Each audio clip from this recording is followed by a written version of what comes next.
However, I think he's about to run into a serious block for Hezbollah, which is the STL funding. This is really a non-negotiable issue for them. I mean, it's going to be very hard, and I stand to be corrected in the future, but I cannot imagine how Hezbollah can spin a change of heart or a volte-face on this issue. They just cannot. And at the same, on the other side, you have Miqati having pledged at the UN in meetings with the U.S. Secretary of State his commitment to fund the STL.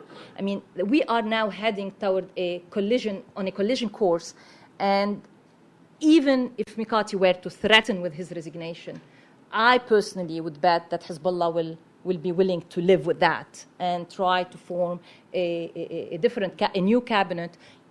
And there are many Sunni leaders who are waiting in the wings. You know, it's not going to be a shortage of possible candidates. But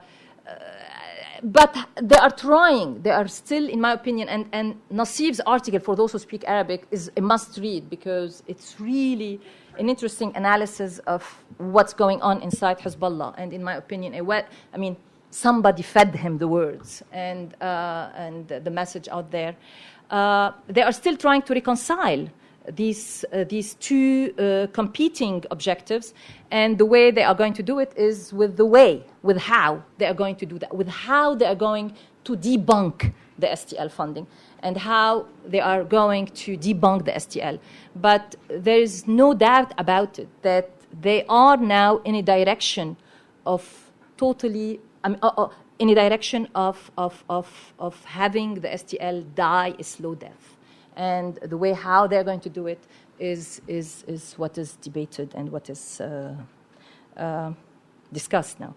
Now, in terms of Saudi Arabia, again, there is a lot of talk now in Lebanon about funding, pouring from Saudi Arabia and from Qatar. You hear these two countries all the time into funding to buy weapons to send to Syria. I interviewed senior Lebanese army officers who basically told me, you cannot find a Kalashnikov anymore on the Lebanese black market right now. I mean, everything has been bought and sent to Syria. I interviewed some activists in Homs, and when you talk with them about non-violent protest, I mean, they laugh at you. I mean, this is no longer the case. Now, many activists will say to you, everybody in Syria has weapons. You know, this has been always the case. But definitely there is a process of arming opposition inside Syria that is underway, whether it is through the Free Syrian Army or whether it is through groups that are starting to emerge on the Syrian scene. Some of them are known as Salafists, some of them are known as extreme, group within the LCC, the local coordinating committees. But definitely, the longer the Syrian crisis continues, right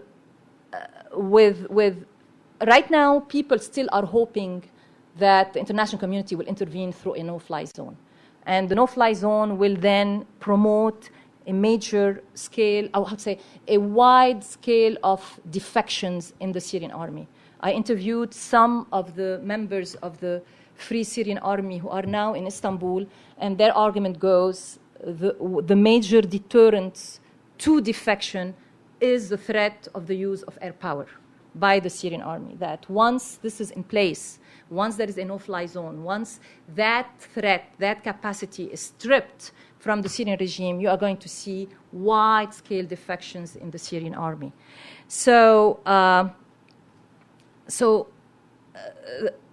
in terms of now, it's all anecdotal. Again, it's all anecdotal. I didn't, but that's what people are talking about. That Saudi Arabia and Qatar are now somehow getting involved into this funding process. Again, it's anecdotal. I don't have any evidence to back it up personally. When you ask people who are close in Lebanon, Lebanese parties who are close to the Saudi line, especially including some leaders in the March 14 camp, they will deny that. They said that one of them, in fact, told me that Saudi Arabia has really not yet started this process, that eventually it might, but it has not yet really started the funding. Now, there is also an argument that some people are, some businessmen have started funding the opposition.